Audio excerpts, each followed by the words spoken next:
हाय दोस्तों, खमा गणिसा। मैं राजस्थान से हूँ।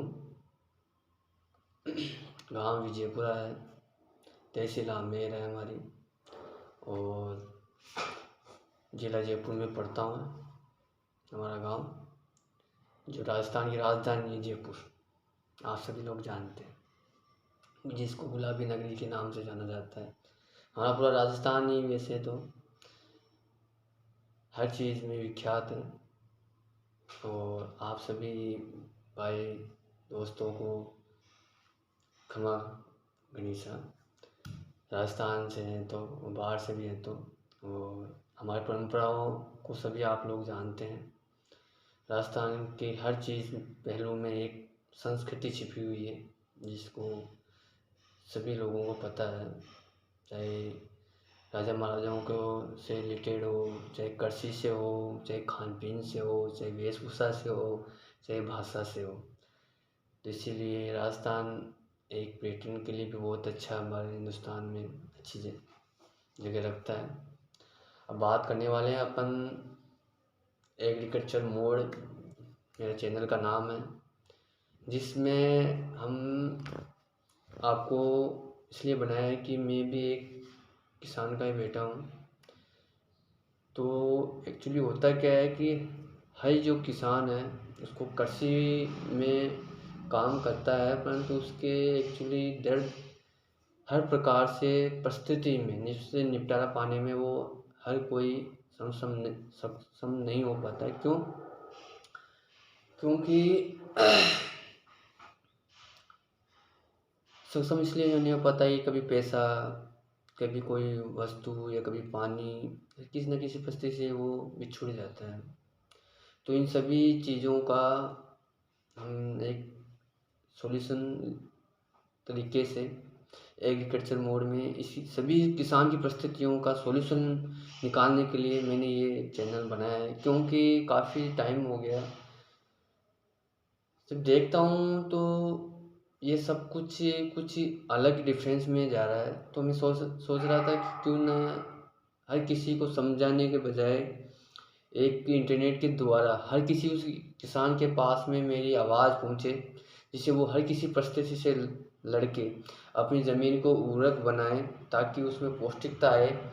और हर किसी किसान भाई अपनी फसल को बेहतर बनाने के लिए पहले ज़मीन को बेहतर बनाना बहुत ज़रूरी होता है।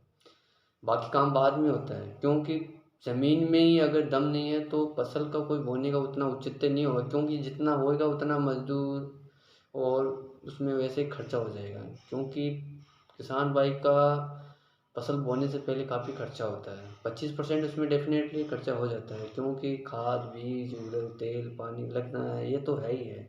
चाहे वो हो एक ना पैसे की, ये आप अच्छी तरह से जानते भी हो। तो आपके भाई एग्रीकल्चर मोड में आपका स्वागत है, और आप सभी भाई प्यार दर्शाएंगे और प्यार देंगे।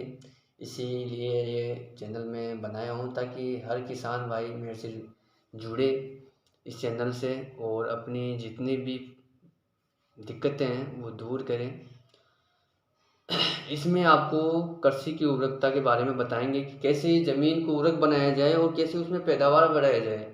और दूसरी बात, उसमें किस समय उसको बोया जाए कि आप बोने के उपरांत उसकी जो कटाई है उस समय के तय पे हो, ताकि उसकी कटाई होने पर आपको मंडी में उसको पहुंचाने के बाद में उसके भाव रीजनेबल रेट पे मिल जाएं। समझ रहे हो आप? ये उसकी बुआई पे डिपेंड करता है कि उसको कब बोया गया है, तो वो कब जाके कट जाएगी, तो वो मंडी में जिस टाइम भाव अच्छा चल रहा है उस टाइम पहुंचेगी नहीं पहुंचेगी। इसी से रिलेटेड चाहे गेहूँ, जौ, बाजरा, मक्का, कुछ भी हो आपका, ठीक है, रबी की फसल हो, खरीफ की फसल हो, चाहे आपको गर्मियों की सब्जी की फसल हो, तरबूज, खीरा, ककड़ी, जो भी हो इन्हीं, क्योंकि कृषि में आए हैं तो आपको पता है हर एक चीज़ का ध्यान रखना पड़ेगा मेरे को, और हर एक चीज़ के बारे में आपको बताना भी पड़ेगा। कृषि में हर कोई पहलू छिपा हुआ है, उसको उजागर करने के लिए, उसके अंदर जानने के लिए आदमी को बहुत कुछ देखना पड़ता है। ऐसे नहीं कि चलो ठीक है, क्योंकि बोलना और प्रैक्टिकली करना, इसमें बहुत रात दिन का डिफरेंस होता है। तो हम लोग क्या बात कर रहे थे कि कृषि भाई, जैसे कृषि को पूरक बनाने के लिए किसान भाई का काफ़ी खर्चा हो जाता है, तो उसी किस टाइम बोना, काटना और कहाँ कब किसे कैसे भाव लेना है, तो उसको कैसे उस समय पर पहुंचाया जाए, इसके बारे में हम बात करेंगे। दूसरी बात आती है कि कृषि के अंदर अपन जब भी फसल बोते हैं तो उसमें सबसे ज़्यादा खरपतवार की प्रॉब्लम होती है। क्यों आजकल अगर मजदूरी से उसको खरपतवार निकलवाया जाए तो इम्पॉसिबल है कि उसकी कटाई भी मजदूरों से की जाए, खरपतवार भी मजदूरों से निकाला जाए, तो जितनी की वो फसल होगी उसका 50% मजदूर ही ले जाएंगे। तो ये श्योरली है कि किसान के पास से कुछ नहीं बचेगा। इसीलिए खरपतवार निकालने के लिए उसमें जो भी दवाई लगती है उसकी हम आपको बताएंगे, कौन सी फसल में कौन सी खरपतवार निकालने के लिए कौन सी दवाई यूज़ की जाती है। ठीक है, उसके बाद में हम बताएंगे आपको कि फसल को कौन कौन से कीटों से कब कब कैसे बचाना है। बादल हो गए हैं, सरसों में अड़ लग गया है, अभी रबी की फसल चल रही है, अब बादल हो रहे हैं, तो अब इसमें क्या करना चाहिए आपको कि सरसों में भी लग जाता है, गेहूँ में तो ये हालांकि बहुत कम लग पाता है, जो गेहूँ की जो डांगी जिसको बोलते हैं या कमली जिसको फलता है उस टाइम, तो किसान भाई देखते हैं कि उसके पोटे में जब डांगी निकलती होती है जो कि पोटे के अंदर, तो उसमें भी अड़ लग जाता है। तो वो क्या होती है कि एक सबसे दूसरी चीज़, जितना भी रस होता है उसका जो कच्चा कच्चा उसके अंदर से जब वो पनप रहा होता है बीज, तो उसको सारा चूस जाता है।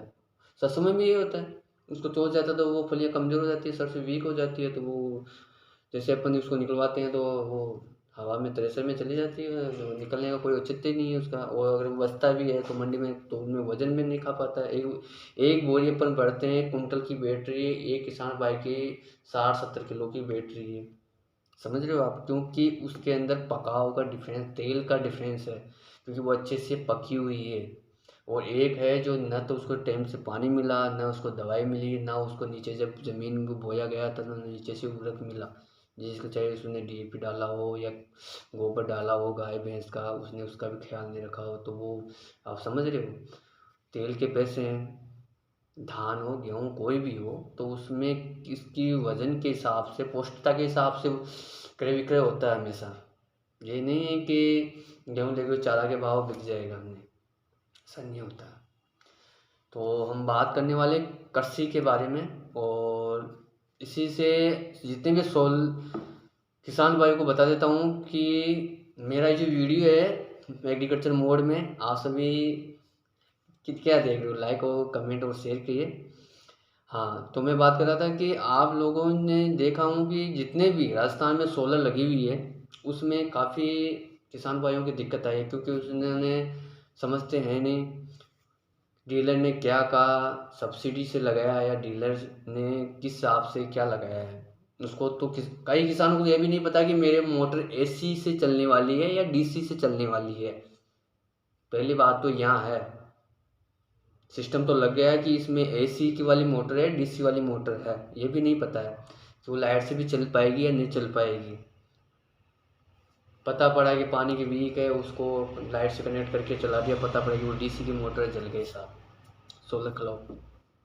तो सोलर से बहुत सारे किसान भाइयों ने लगाया तो है, परंतु उसमें क्या क्या दिक्कत आ रही है उसके बारे में मैं आपको पूरी डिटेल से बताऊंगा। क्योंकि जैसे 3, 5 7.5, 10 HP का जब लगाते हैं बोरीवेल में मोटर, तो होता यूँ है कि जैसे बादल वीक हो रहा है, ठीक है, चल नहीं पा रही है वो, तो बादल वाली प्रॉब्लम। उसके अलावा अपन देखते हैं कि जैसे ही वायरिंग की हुई है उसको अगर चूहे काट देते हैं बारिश के अंदर, और या फिर उसके अंदर पानी चला जाता है केबिन में लाइन में और वो फॉल्ट हो जाती है, किसान भाई आके बोलता है सर ये हमारा सोलर, सोलर जितने भी वीएफडी हैं, विची या एनवीटी शक्ति की हो एनवीटी की हो, तोशिबा, हेडी, जितने भी सोलर की वीएफडी है मैं रिपेयर करता हूँ। और आप सभी भाई, जयपुर 9 नंबर वीके में हमारा ऑफिस है। आप लोग कभी भी आपके सोलर में दिक्कत आए तो हमसे कांटेक्ट कर सकते हैं और अपनी सोलर वीएफडी सही करवा सकते हैं और आपके प्लांट के बारे में बता के उसका सॉल्यूशन निकलवा सकते हैं। वैसे तो आपके चैनल पर हर मैं तरह की वीडियो डालूंगा ताकि आपको सोलर से जितने भी रिलेटेड है सारी समस्याओं का सॉल्यूशन निकल सके। सोलर का हो, चाहे कृषि का हो, चाहे खरपतवार का हो, सभी का। और आशा करता हूँ आप सभी को पसंद भी आएगा। तो इसीलिए बोल रहा हूँ कि लाइक और कमेंट शेयर किया ताकि मेरे नए नए जो वीडियो है वो आपको, आपके लिए सही समय पर आपको नोटिफिकेशन मिल जाए और आप उसको देख सको और आपका सॉल्यूशन निकाल सको। तो मेरा वीडियो जो रहेगा सुबह 10 बजे, उस वीडियो में ओनली कृषि के अलावा ही अपलोड होगा। ठीक है, कृषि के अलावा कोई वीडियो नहीं होगा, क्योंकि 10 बजे जितना भी मेरे वीडियो डलेंगे वो कृषि से संबंधित होंगे, चाहे सोलर से हो, चाहे वो फसल से हो, चाहे किसान भाई से हो, किसी से भी रिलेटेड हो, वो कृषि के बारे में होगा। ठीक है, ये नहीं करना है कि अपन ने जैसे सोलर ख़राब हो गया, पता पड़ा कि स्टार्टर में लाइट ही नहीं आ रही, इसलिए सर हमारा स्टार्टर सही कर दीजिए। नहीं, ऐसा नहीं होता है। होता है, आपका स्टार्टर सही होता है, उसमें दो चीज़ कॉमन होती है। दो चीज़ क्या कॉमन होती है? एक तो आपके या तो मोटर जाम हो जाती है या आपका पंप जाम हो जाता है। तो स्टार्टर के ऊपर, वीएफडी के ऊपर लिखा हुआ आता है, स्क्रीन पे एरर लिखा हुआ आता है। उस एरर को आप पढ़िए, या तो उसके साथ नोटबुक आती है, उसमें देखिए कि ये एरर का क्या मतलब है। शॉर्ट करंट है, लोड करंट है, मोटर जाम है, क्या है। लोकल मिस्त्री बुलाते हैं मोटर में, तो वो आते हैं, चेक करता है पहले मोटर को, स्टार्ट में करता नहीं करता है, देखता है कि वो मोटर जल गई, आपकी मोटर जाम है या केबल फॉल्ट, बताता है नहीं बताता है। सेम प्रोसेस इसमें ही, ओनली इसमें पढ़ने का डिफरेंस है। और अगर आप लोग पढ़े लिखे, हर किसान भाई का, हर किसी घर में आजकल हर कोई बच्चा पढ़ा लिखा है, तो हर कोई ये जान सकते। जैसे आपने शक्ति की वीएफडी लगा रखी है, ओके, वीची की लगा रखी है, एनवीटी की लगा रखी है, वीआरजी की लगा रखी है, फिजी की लगा रखी है, तोशिबा की लगा रखी है, हेडी की लगा रखी है, बहुत सारी एबीबी की लगा रखी है, बहुत सारी वीएफडी आती है। अब गूगल पे जाइए, उस वीएफडी का नाम डालिए, कोड नंबर डालिए जो साइड में लिखा हुआ आता है, आपको गूगल उस वीएफडी का पूरा बायोडाटा दे देगा। अब उसके अंदर वो क्या बता रही है, LLOC बता रही है, अधिक करंट बता रही है, मोटर जाम बता रही है, उसका सबका एरर लिखा हुआ होता है। उसके आगे इंग्लिश में या हिंदी में आपको जानना हो तो उसमें लिखा हुआ रहता है बाकायदा। तो आप देख सकते हो कि मेरी वीएफडी में क्या प्रॉब्लम आ रही है, तो आप उसका सॉल्यूशन वहीं कर सकते हो। आपकी वीएफडी ख़राब नहीं है। अगर मोटर में प्रॉब्लम है तो मोटर को निकलवाइए, मिस्त्री को बताइए, वो आपकी मोटर को देखेगा जाम क्यों है। पंप जाम है तो मोटर जाम है, तो मोटर जलेगी भी, तो वो सही कर देगा। केबल फॉल्ट है तो मिस्त्री 5,500 लेके सही कर देगा ना। आप उसको जयपुर लेके आओगे या किसी भी से डीलर से सही करवाओगे तो वो 4-5 हज़ार रुपये का चूना लगाएगा आपका, डेफिनेटली है। ठीक है, जबकि वीएफडी में कोई प्रॉब्लम ही नहीं है। प्रॉब्लम तो वहीं आपके साइड पे, और वो सॉल्यूशन भी नहीं हुई, वो तो पैसे लेके समझ गए हो आप। वो तो पैसे लेके वापस आपको कॉल करोगे, बोलोगे कि सर हमने तो आपको वीडियो भेजा है, हमारे यहाँ मोटर चल रही है, आप देखिए, आपको मिस्त्री को दूसरे को बताइए, वहाँ जो नेचुरली जो रोजाना यूज आपको चेकिंग करता है उसको बताइए। सोल्यूशन तो आपको निकालना पड़ेगा ना। तो इसीलिए मैं बोल रहा हूँ, सोलर से जितने भी रिलेटेड है हम आपको वो सारी चीज़ें बताएंगे। आप, इसलिए कह रहा हूँ कि मेरे वीडियो को लाइक और शेयर कमेंट कीजिए ताकि आपको नई नई नोटिफिकेशन मिलके आपके सॉल्यूशन निकल सके। हर कोई किसान भाई सोलर से दुखी है, पता पड़ा कि आपके सोलर की जो लाइन आ रही है वो एक फॉल्ट है, वीएफडी में लाइट ही नहीं आ रही है। और सर बोल रहे हो सर ये वीएफडी लेके आया हूँ, ये चल नहीं रही है सर यहाँ। ठीक है, मैं से देख लूँगा, पता पड़ेगी चल रही है। फिर हमने चला के भेज दिए, सर वीएफडी तो चल रही, यहाँ तो चल ही नहीं रही है। हम गए साइड, सर आपकी तो केबल ही फॉल्ट है। फिर आप, सर केबल फॉल्ट है तो वीएफडी तो सही होगी। ऐसा नहीं होता है। इसलिए ऐसा नहीं होता है, जैसे केबल फॉल्ट है, आपको पता है केबल फॉल्ट होती है, शॉर्ट करंट होता है उसमें, ये डेफिनेटली है। शॉर्ट करंट होने वाले हो सकता है वीएफडी में भी नुकसान हुआ हो और किसी की बच जाती है। वो बच क्यों जाती है कि एमसीबी आती है जिसमें वो ट्रिप मार जाती है। अगर उसमें शॉर्ट होते ही वो ट्रिप मार गए तो आपकी वीएफडी बच जाती है, जलती नहीं है। ठीक है। तो इन सभी रिलेटेड से एग्रीकल्चर मोड में आपका बहुत बहुत हार्दिक स्वागत है, और मैं आशा करता हूँ आप सभी बहुत सारा प्यार देंगे। इसीलिए ये नया चैनल लेके आया हूँ आप सभी किसान भाइयों के लिए, ताकि हर चीज़ का सॉल्यूशन निकल सके और हर किसी समस्या का मैं हल कर सकूँ जितना हो सके मेरे से। क्योंकि अपने हिंदुस्तान जो देश है वो कृषि के ऊपर निर्धारित है, और ज़्यादा पॉपुलेशन जो है जनता कृषि के ऊपर डिफरेंस है। किसान अगर रहेगा नहीं तो खाएंगे क्या, वो बेचेगा क्या। अपन लोग देखते हैं रेडी पे एक बंदा अगर 1,000-500 रुपये रोज़ कमाता है, सब्जी का ठेला लगाते हैं, वो किसान के थ्रू पैदा कर रहा है, तभी तो लगा के अपना रोजगार चला रहा है, सिटी के अंदर अपने परिवार को पाल रहा है। समझ रहे हो आप बात को। कोई भी रेस्टोरेंट ढाबा चल रहा है, सब्जी आ रही है कहाँ से, किसान भाई से। चपाती बना रहा है, किसान भाई से आ रहा है धान। अरे सिटी में तो वो पैदा करने से रहा।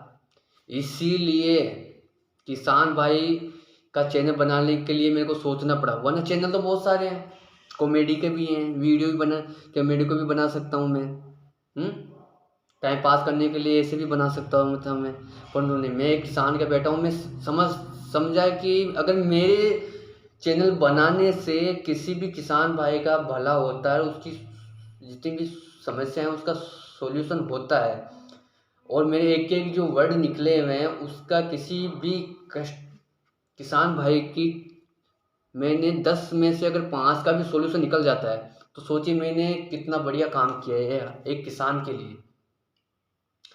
आज के टाइम में कोई नहीं सोचने वाला कि किसान भाई कितनी पैदावार कर रहा है और कहाँ पहुँचा रहा है अपन देश को। देखिए होटल में जाएंगे, कितनी 5 स्टार होटल हो, आएगा तो किसान के ही घर से, चाहे वो रोटी बनाने के लिए चपाती गेहूँ आए, मैदा आए, बेसन आए, चना से आए, चना पैदा करेगा तो ही बेसन आएगा, ठीक है। मैदा गेहूँ होगा तो ही आएगा। धान राइस बिरयानी खाओ चाहे कुछ भी खाओ तो वही कहाँ से आएगा, किसान से आएगा। सब्जी कहाँ से आएगी, किसान से।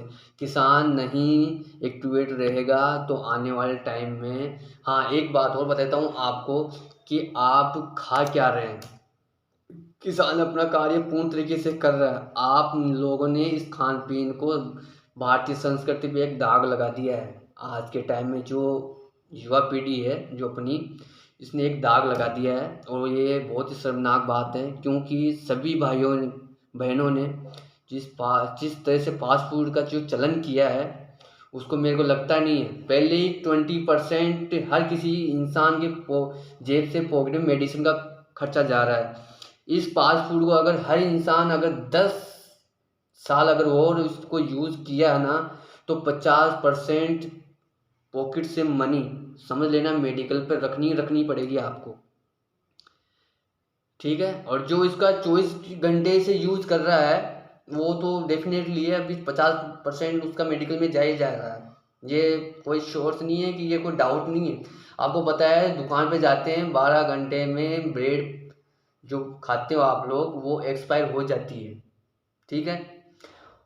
तो आप सोचिए पिज़्ज़ा बर्गर 15-15 दिन से दिल्ली से बड़ी बड़ी फैक्ट्रियों से बन के नोएडा से आते हैं, ठीक है। कहीं से भी बनो, वो एंटीबायोटिक उसमें केमिकल डालते हैं और फिर वो यहाँ 15 दिन से डीप फ्रीज में रख के आपको गर्म कर करके देते हैं।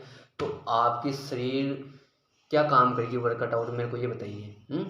जब उसमें एंटीबायोटिक वो डाला है, जब आप बीमार होंगे तो आपको पहले एंटीबायोटिक दे दिया। जैसे आप एक मिनट छोटी सी बात बताता हूँ आपको, जैसे मीट की दुकान पे जाते हो, मुर्गा खाते हो, ओके, कई भाई खाते हैं, अंडा खाते हैं, होता क्या है, मुर्गी को पैदा नहीं होने से पहले उसको एंटीडोज दिया जाता है, मरने तक आप उसको यूज़ करते हो, उसका एंटीबायोटिक आपके उतरेगा डेफिनेटली है। जितनी बॉडी बिल्डर्स है उसको देख लीजिए, वो सब एंटीबायोटिक ये चिकन मांस खाते हैं, जितनी एंटीबायोटिक जो भी पावरफुल दवाइयाँ खाते हैं, अच्छी बात है। परंतु उनकी लास्ट हिस्ट्री क्या होती है, डॉक्टर हाथ खड़े कर देता है। क्यों? क्योंकि उसने पहले इतने एंटीडोज खा रखा है, डॉक्टर कितना एंटीडोज है उसके लिमिट से बाहर एंटीडोज दिया है तो वो पहुँच जाएगा, ये आपको पता है। तो आपको अपने खान पीन पे, आप जिंदा भी हो या मर गए, इसीलिए आपको अपने खान पीन पर बहुत ध्यान देना है। इस आपके स्वास्थ्य के बारे में, रोज़गार के बारे में, आपकी कंपनी के बारे में, हर चीज़ के बारे में मैं 5 बजे शाम को वीडियो डालूँगा जिसमें आपकी दैनिक चर्या से वो रिलेटेड होगा।